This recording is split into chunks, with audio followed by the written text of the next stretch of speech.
5'8", I'm not considered very attractive in the eyes of college recruiters. While I'm still a high-level player in my position, other positions are scholarship more. Defensive specialists are often overlooked and players are expected to walk on. So knowing this, I knew it would be hard to earn a scholarship, but I knew where there's a will, there's a way. So to fulfill my dream of earning Division I scholarship, I knew I would have to work hard on and off the court. I'd have to do my own ad agency, marketing firm, and communications department. So I made a YouTube clip of my highlights and sent them to around 50 different coaches. And doing this, if the coaches were interested, then I would make a visit to that school. So I visited IU, Rutgers, and Georgia Tech. All the schools were interested, but didn't offer me a scholarship because they relied on walk-ons to play that position. So leading to the last tournament, Nationals in Florida, my game was at its peak, I would say. And because of my marketing efforts, coaches were at my court watching me instead of the 130 other courts going on. And this is where Austin Peay State saw me. I visited Austin Peay about a month later, which is in Tennessee, and they offered me a scholarship that I accepted. All too often, I think we sit and wait for something to happen, but I wanted to impose my will to get my way towards a college education and volleyball career.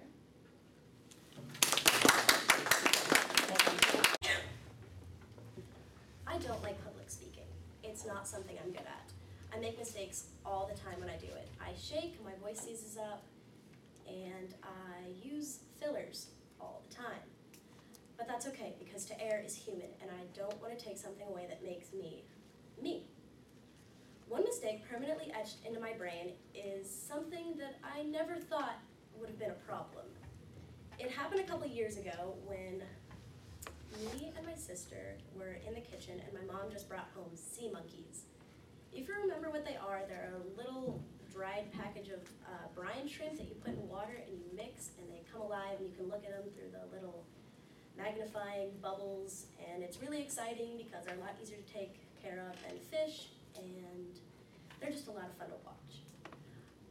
When we were younger, I taught my sister how to do everything. I taught her how to ride her bike, and I taught her how to swim. So naturally, she was very attached to me. So when my mom brought these sea monkeys home for me, she wanted to help.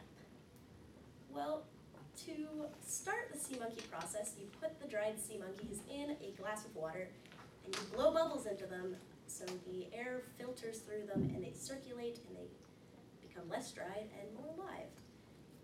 After demonstrating to my sister how to blow bubbles in the water, we proceeded to hand a cup to her. She took the straw, put it in her mouth, and started to drink them. She didn't know why we were yelling at her. She didn't know what she did wrong. She thought she was doing it perfectly fine. So after we took the cup away from her, we were like, "Erilyn, you just drank the sea monkeys. That's not what you were supposed to do." And she was very distressed. She was like, "Well, I did what you showed me to do. I put the straw in my mouth. I did it." "No, Erilyn. No, you didn't." One mistake that I made was to overlook something that I thought was common knowledge. But to err is human, and I've learned from it, and I never overlook a simple detail like that again.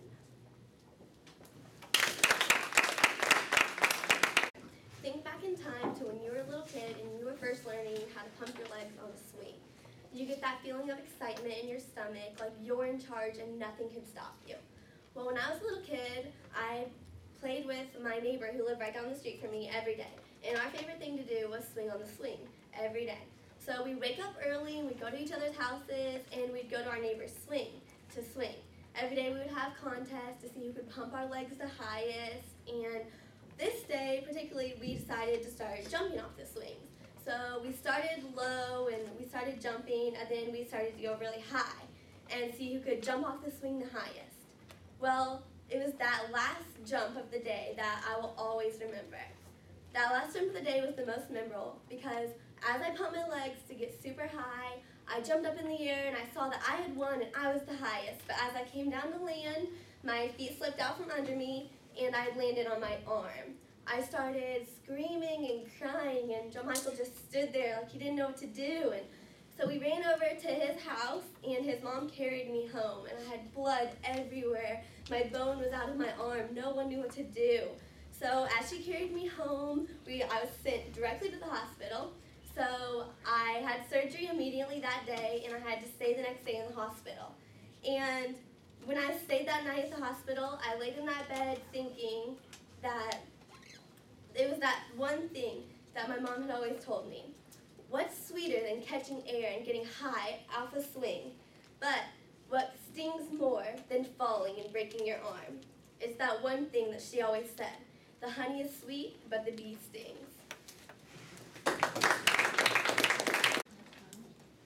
No pain, no gain. That was the proverb I was about to experience, and it was one I wouldn't soon forget. I stepped on the ski boat, strapped on the always moldy blue nylon life vest, and glanced nervously at the plastic rental skis that were bundled in the corner with the splintering rope. Our friend Will had invited me on a family vacation, and I was soon beginning to regret it as we sped along the musty lake, being sprayed in the face by the wake caked up in the front of the fiberglass boat.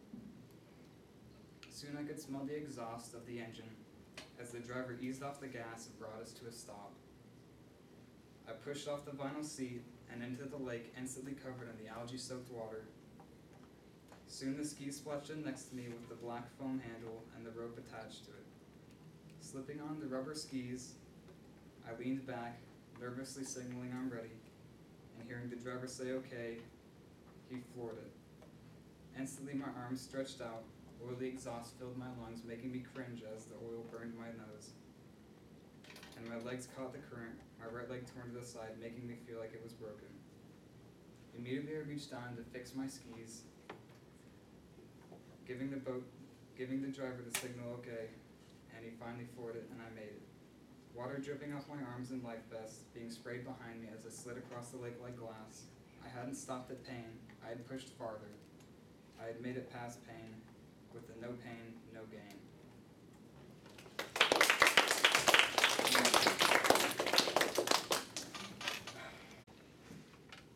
All through my life, my mother has taught me that honesty is the best policy. As a general rule, I have tried to live by that proverb. However, on one icy, cold winter day, I learned the value of that statement. As everyone knows, I am an avid dancer, and every year I perform in Gregory Hancock's version of the Nutcracker. On the weekend of Nutcracker, we perform 5 shows, and spend all our time in the theater, dancing, preparing, and cleaning. After that weekend, we are all completely exhausted. So, as most teenagers have, I put on my poker face and tell my mother that I'm sick and cannot go to school the next day.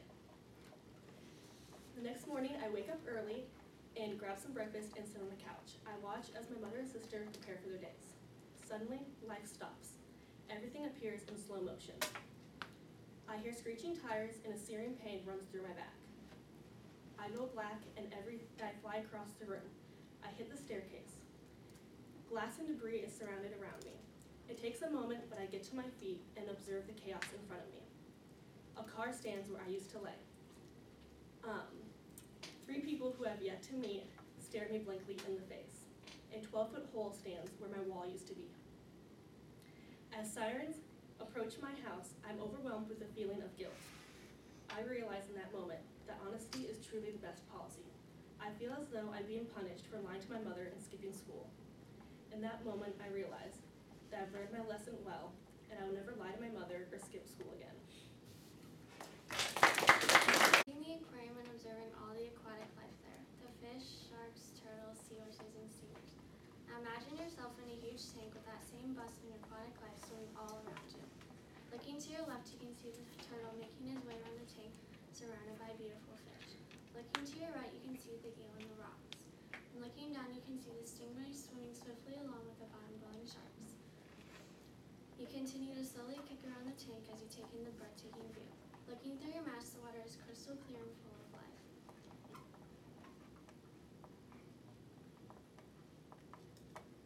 The fish swim around the tank in schools as you follow, taking pictures with your underwater camera. As you're taking pictures, you feel a slight bump as if something had hit you. As you turn around, you notice the turtle had bumped into you. The turtle is curious and almost inspects you for a second, but then continues on his route. As you swim off, you have to remind yourself to breathe. It is almost time to get out of the tank now, so you take some last-second pictures and head for the tank exit. For me, snorkeling was a lot like that. It was adventurous, beautiful, and life-changing. The aquatic life I swam with had painted a picture in my mind that will never leave. That day I learned to appreciate the beauty that nature provides us, and I was left with a picture that's worth 1,000 words.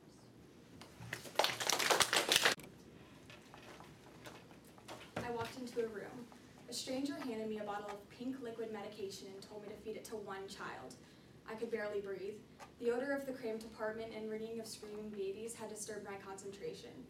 I was volunteering at an orphanage in the heart of Xi'an, China. Little did I know, the misery, the heat, the odor, and the little baby boy that would become my best friend for the week would completely change my opinion on how I'm supposed to live my life. That baby's name was Baby Stewart. There he taught me that every cloud has a silver lining. My story begins as I scan the room of flu-ridden orphans. Baby Stewart was standing in his crib, of which he shared with 3 other orphans his age. From then on, we were inseparable. I played with Stewart, I taught Stewart how to stand on his own, and I fed Stewart. The ironic part of my story is the little 10-month-old baby that didn't speak a word of English has taught me more than anyone I've ever met. He taught me responsibility by letting me know how difficult parenthood could be. He's taught me how fortunate I am because I get to sleep in my own bed at night. He's taught me and helped me build character by making me focus all of my attention onto him. And he's taught me to live and love the one life I am given, because even though Baby Stewart lived in such distress, he never cried. Today, when I think of Baby Stewart, when my refrigerator isn't full, when my clothes are dirty, when I'm just having a bad day, instead of stressing about these small complications, I count my blessings. If a baby can teach me how important it is to live and love the one life I'm given, what else have we not been taught yet?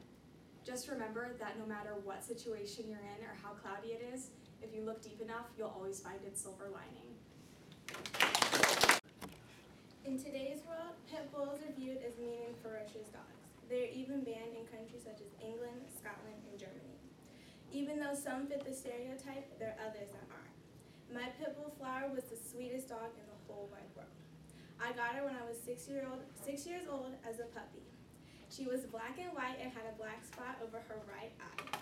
She had a big fat head and a skinny little body. She was never aggressive or protective when she would meet new people. In fact, she would pee because she got so excited. When my mom would pick me up from school, she would be in the car wagging her tail and her head out the window. We'd go home, cuddle on the couch, and slowly but surely she'd fall asleep in my lap. One summer evening when I was 8 years old, my mom and I went to Walmart. When I came home and looked in the backyard, she wasn't there. I was frantic. Her chain wasn't broken, but her collar was gone. Me and my mom immediately got on our bikes and rode around our neighborhood, asking everyone we knew if they had seen her. We looked in all their backyards and bushes. But eventually I had to come to terms that my dog was gone. It worried me because I didn't know if someone had just took her because they liked her or they had took her for dog fighting purposes. I cried for months mourning the loss of my dog. But soon I put my negative thoughts aside and thought positively. Ignorance is bliss, because even though I don't know what happened to Flower, I hope that someone found her and they're giving her a good home and are enjoying her just as much as I am.